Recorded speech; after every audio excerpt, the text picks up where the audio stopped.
Good morning. We begin to look at the book of Esther today.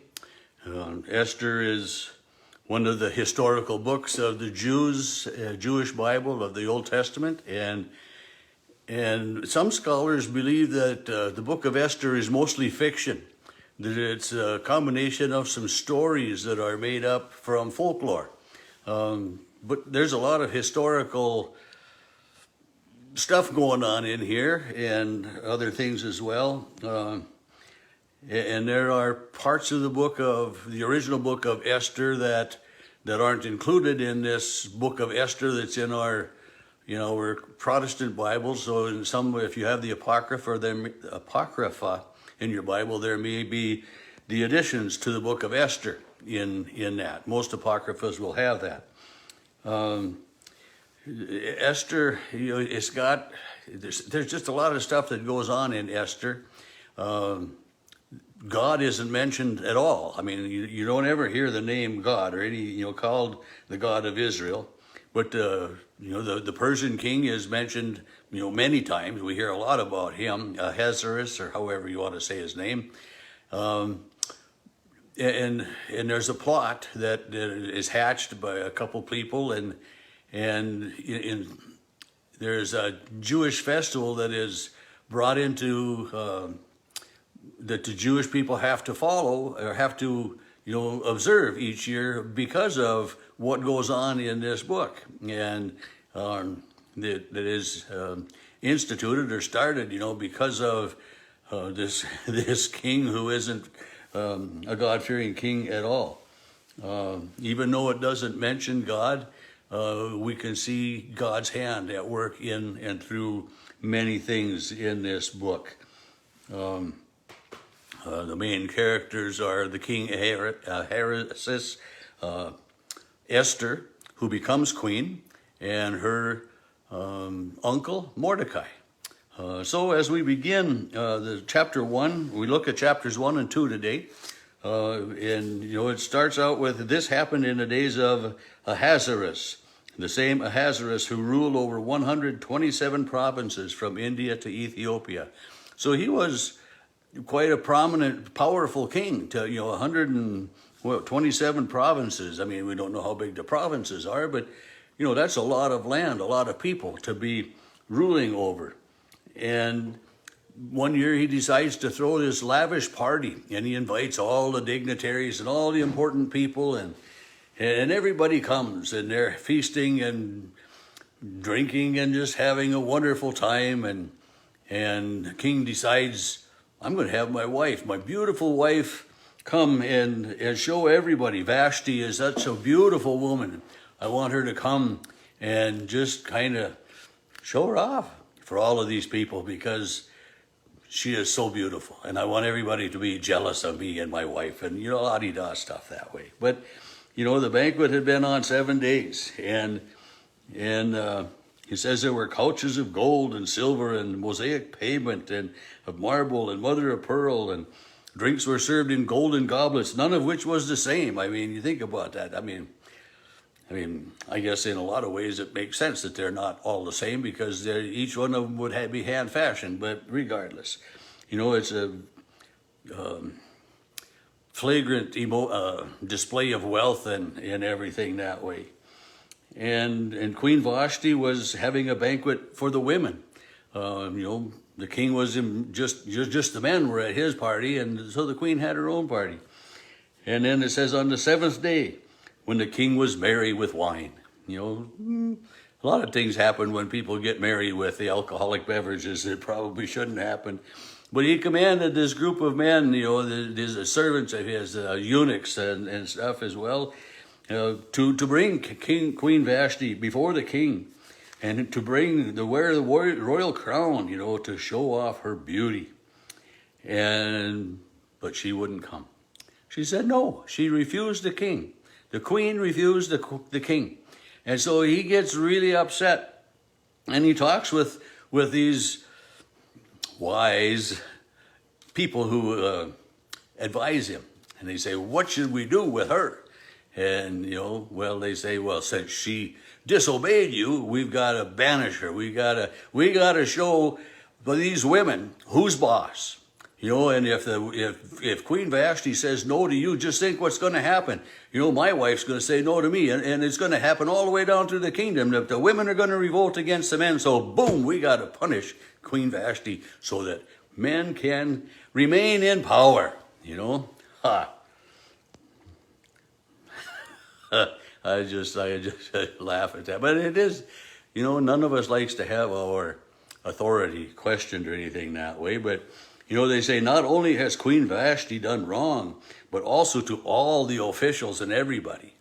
I mean, she said no to the king. What did she do to everybody else? Just, I mean, they didn't get to look at her and see her beauty, you know. But I mean, so he does away with her, you know, and if it pleases the king, let the old royal order go out and be written so that it may not be entered that Vashti is never again to come before the king. Huh.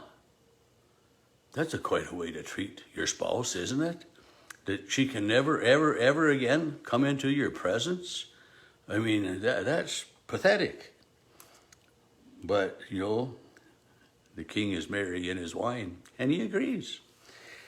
But then, you know, things happen. When he sent letters to all the royal provinces and declaring that every man should be master in his house.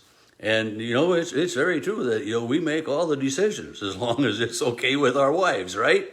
Yeah, it's, you know, keep peace and harmony in your family. And it isn't, you know, it isn't that the man is the boss or that the woman is the boss. You know, a marriage, a union between a man and a woman is a partnership where there should be mutual love and respect for all things, you know, in decision making. And you know, you just don't go out and do what you want to do whenever you want to do. You know, that's just not the way we do it. And then chapter 2 starts. After these things, when the anger of the king had abated, he remembered Vashti and what she had done and what had been decreed against her. And, you know, I think that kind of tells us that he missed his wife. He missed having a woman in his presence. So what does he do? He sends out this deal for all of the beautiful virgins of the area to come to the king, to the palace, and to be treated with beauty treatments, you know, and then you know, and I, you know, okay, what kind of beauty treatments do they undergo? You know, these, you know, they're going to go and select the beautiful young virgins. I mean, how much beauty treatment do they need? Well, they get, you know, it goes on and it says someplace in here that, you know, there's 6 months that they are, you know, got some oils put on them, and then 6 months to something else, you know, to, you know, maybe clarify their skin or to make them, who knows what, you know, but anyway, after a while, then, you know, that pleased the king to do that, and one of these women that is selected, you know, starting in verse 5, it tells about there was a Jew in the citadel of Susa, in the city of Susa, whose name was Mordecai, and they identify him son of so-and-so, and he'd been carried away, and he brought up Esther, his cousin, because her father and mother had both died. And he had adopted her as his own daughter. And she comes, and the turn came then at verse 12 for each girl to go to the king after being 12 months under the regulations of the women. You know, and then here's where it says 6 months of treatment with oil of myrrh and 6 months with perfumes and cosmetics. And when the girl went before the king, she was asked to take with her from the harem something. And, you know, she went there, and the king was delighted in her, and he took her to be his wife. So Esther becomes the queen. And Mordecai has counseled her not to divulge her Jewish heritage, not to say that she is a Jewish person, a Jewish woman. And in some ways, you know, that seems kind of underhanded. I mean, what difference should it really make? You know, if you're Norwegian or German or Swedish or from Ethiopia or where you're from. I mean, it shouldn't make any difference that way. But, you know, so for so much of history, there has been anger, jealousy, mistrust of Jews and in our world. And it just, I don't know exactly how it all comes out. I've got some good ideas, but so she's a little bit secretive about who she is and her heritage that way.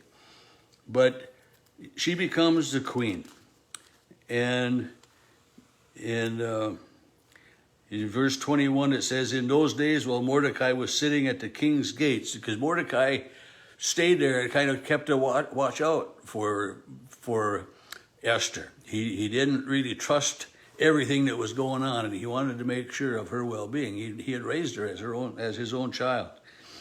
But these men conspire to assassinate the king, and he hears of that. So he tells Queen Esther of this plot to take the king's life. And in verse 23, when this affair was investigated and found to be so, both men were hanged on the gallows. And so Mordecai, by watching out for Esther, saved the king's life as we conclude chapter 2. And that's what God did for us in Jesus. He saved our lives from sin, death, and the power of the devil. May you live in his love and grace today.